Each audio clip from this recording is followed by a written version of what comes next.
ብዙዎች እንግዲህ ልክ እንደኔ ከሀገር ሲወጡ ተስፋ ይዘው ነው ዱባይ ገብቼ ህይወቴን አሻሽላለሁ፣ ቤተሰቦቼን አግዛለሁ፣ ፊውቸሬን እገነባለሁ ብለው ነው የሚመጡ።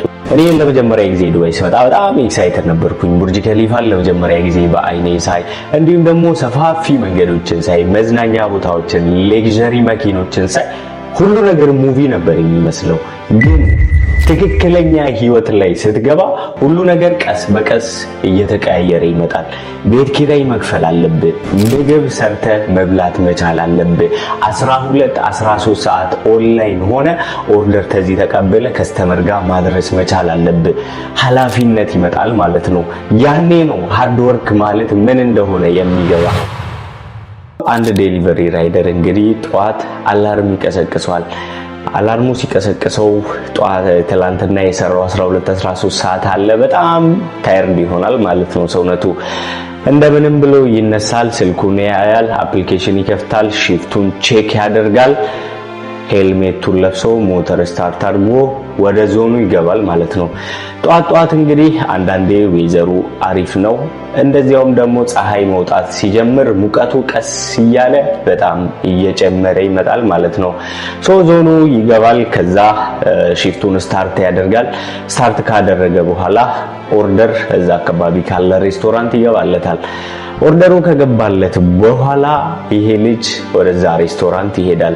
እዛ ሬስቶራንት ሲሄድ ግን አንዳንዴ ሬስቶራንቶች ኦርደር ሬዲ ሳይሆን 30-40 ደቂቃ የምጠብቅበት ጊዜያቶች አሉ። ከስተመር ይደውልላል፣ ዌር አር ዩ ዌር ኢዝ ማይ ኦርደር እያለ ይጨቀጭቃል። እንደምንም ብለ ኦርደሩ ሬዲ ሲሆን ተቀብለ ስትሄድ መንገድ ላይ ትራፊክ ይይዛል፣ ሲግናል ያቆማል፣ መንገዶች በጣም ቢዚ ይሆናሉና በዚህ መሃል አንተ በጣም ድብርት ውስጥ ትገባለህ፣ ያጨናንቃል፣ ምናምን ነገር አለው። ዴሊቨሪ መሆን ቀላል አይደለም። ሙቀቱ ከ45 ዲግሪ በላይ የሚሆንበት ጊዜያቶች አሉ። በዚያ ሙቀት ላይ፣ በዚያ ብርድ ላይ፣ በዛ ንፋስ ምናምን ነገር የለም። ትሰራለህ፣ ግዴታ መስራት አለብህ። ከእያንዳንዱ አንድ ዴሊቨሪ ሰው ጀርባ የሆነ ስቶሪ አለ፣ የሆነ ፋሚሊ አለ፣ የሆነ ኃላፊነት አለ። ይህ ልጅ ለመኖር ገንዘብ ለመስራት ግዴታ ያንን ኦርደር ከ12 ሰዓት እስከ 14 ሰዓት የሚሆነውን ጊዜውን ኦንላይን ሆኖ ኦርደር እየተቀበለ ማድረስ ይኖርበታል። አንድ ሰው እንግዲህ ስልኩ ላይ ገብቶ የሆነ ምግብ ኦርደር ሲያደርግ ያ ምግብ እሱ ጋር መድረሱን እንጂ ማን እንዴት ምን ውስጥ አልፎ እንደመጣ ማንም ሰው ደንታው አይደለም።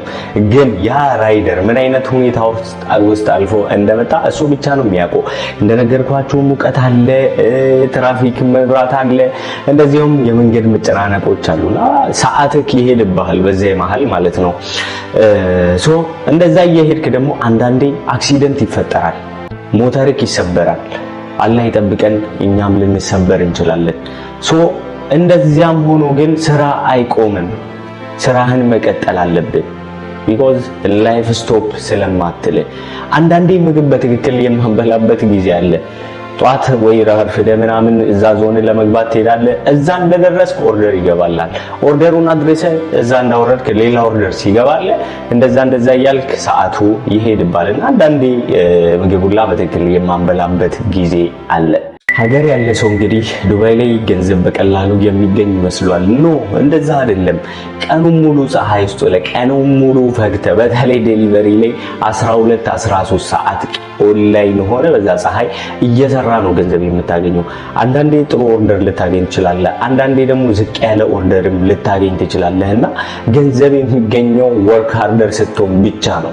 ዴሊቨሪ መስራቴ እንግዲህ ብዙ ነገሮችን አስተምሮኛል። ትዕግስትን ተምሬበታለሁ።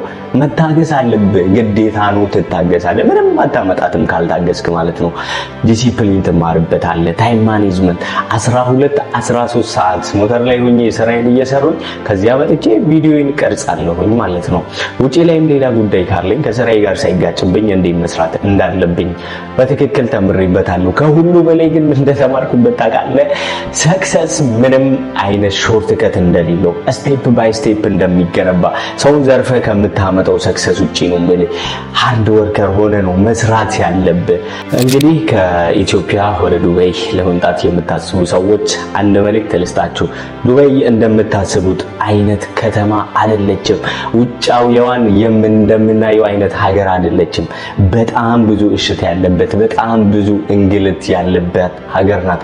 በተለይ ደግሞ ሳንዘጋጅ ለምንመጣ ሰዎች ማለት ነው፣ ምን መስራት እንዳለብን ከዛ ሳናውቅ ለምንመጣ ሰዎች በጣም አደገኛ የሆነች ከተማ ናት። ከኢትዮጵያ ወደዚህ ስትመጡ የሆነ ስኪል ይዛችሁ በቃ ዝም ብላችሁ የተገኘውን ሰራለሁ ምናምን ብላችሁ ሳይሆን የሆነ ነገር ተምራችሁ መምጣት አለባችሁ። ዲጂታል ማርኬቲንግ ሊሆን ይችላል፣ ኤአይ ነክ ነገሮችን ሊሆን ይችላል፣ እንዲሁም ደግሞ ሶሻል ሚዲያ ማኔጅመንትም ሊሆን ይችላል፣ ቪዲዮ ኤዲቲንግም ሊሆን ይችላል። እነዚህን ስኪሎች ማስተር አድርጋችሁ ብትመጡ የተሻለ ገንዘብ ሜክ የማድረግ እድላችሁ ሰፊ ነው።